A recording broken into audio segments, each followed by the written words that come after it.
Et on se retrouve donc pour cette revue de presse de l'économie.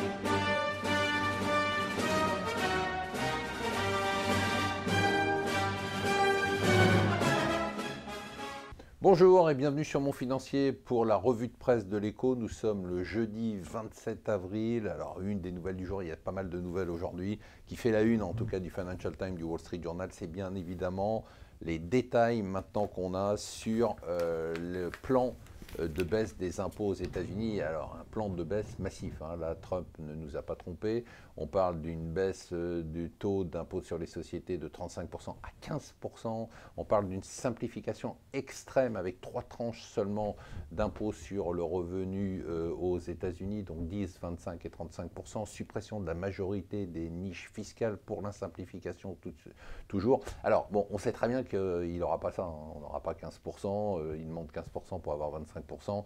Bien évidemment, le problème de tout ça, c'est le financement. Comment on finance tout ça? Ils veulent financer avec des taxes sur les importations. Le Congrès ne laissera pas passer beaucoup de taxes, donc on va avoir un problème de financement et du coup, on aura probablement des taux qui seront moins spectaculaires que ça, mais quand même, hein, on parle de taux qui sont extrêmement bas, qui feront des États-Unis qui sont déjà une sorte de paradis pour la technologie, paradis pour les banques, peut-être maintenant un paradis fiscal pour les sociétés.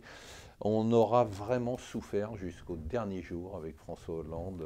Rappelez-vous quand même, ce qui restera de lui, s'il reste quelque chose de lui, ce sera sa fameuse phrase pour l'inversion de la courbe du chômage.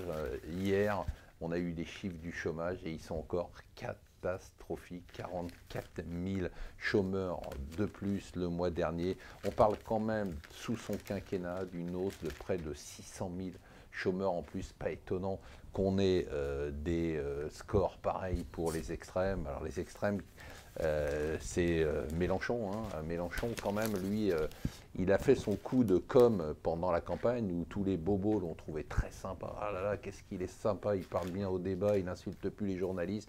Puis finalement, les masques tombent, on voit qu'il n'a pas changé, c'était juste de la com. Il ne reconnaît pas, un peu comme ses maîtres, hein, Chavez et Castro, le verdict des urnes, et du coup, il ne donne pas d'instruction pour le deuxième tour. Alors, à la première page du Wall Street Journal, c'est quand même intéressant, c'est Marine Le Pen et Emmanuel Macron, leur combat à l'usine de Whirlpool à Amiens, ce combat à distance, cette journée qui a été une journée assez forte et que les commentateurs politiques considèrent comme un tournant important dans la campagne. Ça risque de peser, hein. On commence à s'inquiéter.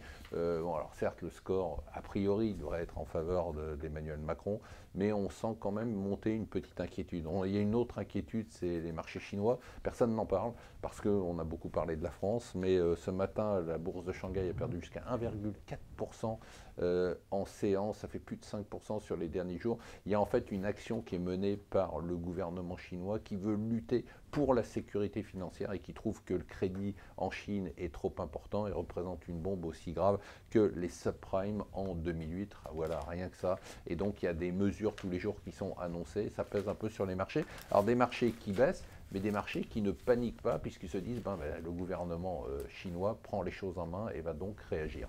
Voilà, je vous souhaite une bonne journée.